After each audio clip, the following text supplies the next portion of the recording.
Assalamualaikum warahmatullahi wabarakatuh. Perkenalkan, nama saya Ani Lestari dari kelas 11 MIPA 4. Di sini saya akan menjelaskan materi bab 6 tentang teori kinetik gas. Di materi kali ini kita akan membahas ciri-ciri dan pengertian gas ideal, hukum gas ideal, dan persamaan umum gas ideal. Sebelum masuk ke materi, kita perlu mengetahui dulu apa sih pengertian gas ideal itu. Gas ideal adalah sekumpulan partikel gas yang tidak saling berinteraksi satu dengan lain. Artinya, jarak antar partikel gas ideal sangat berjauhan dan bergerak secara acak. Suatu gas dikatakan ideal jika memenuhi syarat-syarat berikut. Yang pertama yaitu berlaku hukum Newton tentang gerak. 2. Semua tumbukan partikel bersifat lenting sempurna. 3. Selang waktu tumbukan antar partikel sangat singkat.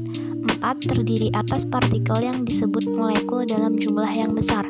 5. Volume partikel gas sangat kecil dibanding dengan volume ruang yang ditempati. 6. Partikel-partikelnya bergerak dalam lintasan lurus dengan kelajuan tetap dan gerakannya secara acak. Hukum-hukum pada gas ideal dibagi menjadi 3, yaitu hukum Boyle, hukum Charles, dan hukum Gay-Lussac. Hukum Boyle berbunyi, pada suhu tetap, tekanan gas akan berbanding terbalik dengan volume gas. Artinya, pada suatu keadaan suhu tetap, tekanan akan berbanding terbalik dengan volume gas tersebut dalam ruang tertutup, sehingga hasil kali antara tekanan dan volume selalu konstan. Hal ini kita bisa tuliskan bahwa P sebanding dengan 1/V atau P dikali V sama dengan konstan. Kita bisa menuliskan suatu persamaan dengan P1 dikali V1 sama dengan P2 dikali V2, di mana P1 adalah tekanan mula-mula, P2 adalah tekanan akhir, V1 volume mula-mula, dan V2 volume akhir. Hukum Charles berbunyi, pada tekanan tetap, volume gas akan sebanding dengan suhunya. Artinya, jika gas berada dalam ruangan tertutup dengan massa dan tekanan konstan, maka volumenya berbanding lurus dengan suhu mutlaknya.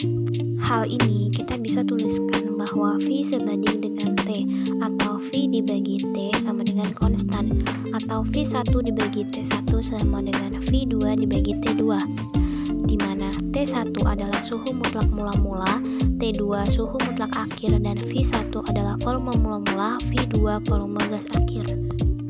Hukum Gay-Lussac berbunyi, tekanan suatu gas akan berbanding lurus dengan suhu absolutnya pada keadaan volume yang konstan atau isotorik. Hal ini kita bisa tuliskan bahwa P sebanding dengan T, atau P dibagi T sama dengan konstan, atau P1 dibagi T1 sama dengan P2 dibagi T2, di mana P1 adalah tekanan mula-mula dan P2 adalah tekanan akhir, T1 suhu mula-mula dan T2 adalah suhu akhir. Kemudian dari 3 hukum tadi, hukum Boyle dan Gay-Lussac dapat digabungkan menjadi hukum Boyle-Gay-Lussac. Hukum ini dituliskan P dikali V sebanding dengan T, atau P dikali V dibagi T sama dengan konstan. Kita bisa menuliskan persamaannya dengan P1 dikali V1 dibagi T1 sama dengan P2 dikali V2 dibagi T2. Kita bisa melakukan percobaan sederhana sebagai berikut. Volume balon sebanding dengan jumlah molekul udara. Dari sini, tiuplah sebuah balon, pertahankan suhu dan tekanan balon agar selalu tetap. Udara yang kita tiupkan menyebabkan volume balon bertambah besar. Menurut pengamatan, volume udara V dalam balon sebanding dengan jumlah molekul udara N dalam balon tersebut. Kita bisa menuliskan V sebanding dengan N. Hal ini sama terjadi ketika volume dan suhu dipertahankan tetap. Kita akan melihat bahwa tekanan udara sebanding dengan jumlah molekul udara. Misalnya pada tabung gas, jika kita mengisi tabung gas dengan banyaknya molekul 2 kali dari keadaan yang semula, maka tekanan dalam tabung itu akan menjadi 2 kali lipatnya lebih besar, dan kita tuliskan P sebanding dengan N. Jadi P dikali V sebanding dengan N. Dari kedua hal ini, kita sudah mendapatkan bahwa P dikali V sebanding dengan N, dan dari persamaan hukum Boyle-Gay-Lussac, kita sudah menuliskan P dikali V sebanding dengan T.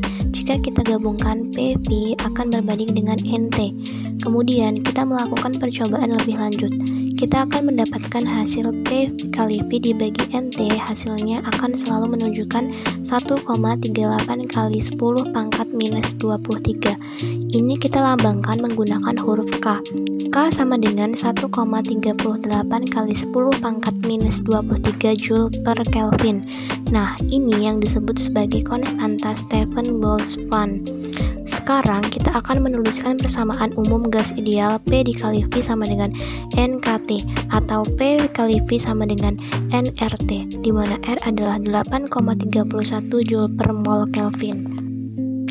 Contoh soal, volume gas oksigen pada tekanan 1 dikali 10 pangkat 5 Newton per meter persegi dan suhu 27 derajat Celcius adalah 6 dikali 10 pangkat min 2 meter kubik.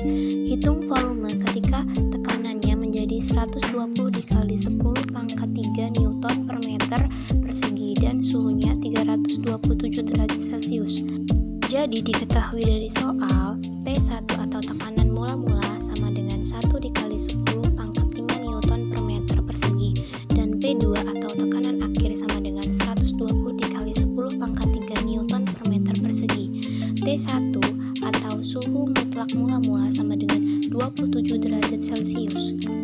Perlu diketahui bahwa pada teori kinetik gas semua keadaan gas untuk suhu mutlak kita tuliskan dalam keadaan Kelvin, sehingga kita ubah menjadi 300 Kelvin, dan T2 atau suhu akhir sama dengan 327 derajat Celcius menjadi 600 K, dan V1 atau volume mula-mula sama dengan 6 dikali 10 pangkat min 2 meter kubik. Yang ditanya adalah V2 atau volume akhir. Jawab, kita bisa menggunakan persamaan hukum Boyle-Gay-Lussac, yaitu P1 V1 dibagi T1 sama dengan P2 V2 dibagi T2. Selanjutnya kita masukkan dari yang diketahui. P1 yang nilainya 1 kali 10 pangkat 5 kita bisa tuliskan menjadi 100 kali 10 pangkat 3. V1 nya adalah 6 kali 10 pangkat min 2 dan T1 nya adalah 300 Kelvin sama dengan P2 120 kali 10 pangkat 3 V2 yang ditanyakan dan T2 adalah 600 Kelvin. Dari sini kita bisa sederhanakan, bisa coret 10 pangkat 3. 600 dengan 300 kita bisa sederhanakan jadi 2. Kemudian 100 bisa kita coret dengan 10 pangkat min 2. 120 dengan 2 kita sederhanakan menjadi 60. Selanjutnya 6 dengan 60 kita sederhanakan menjadi 10. Sehingga kita akan mendapatkan V2 sama dengan 1/10 atau kita tuliskan V2 sama dengan 0,1 meter kubik.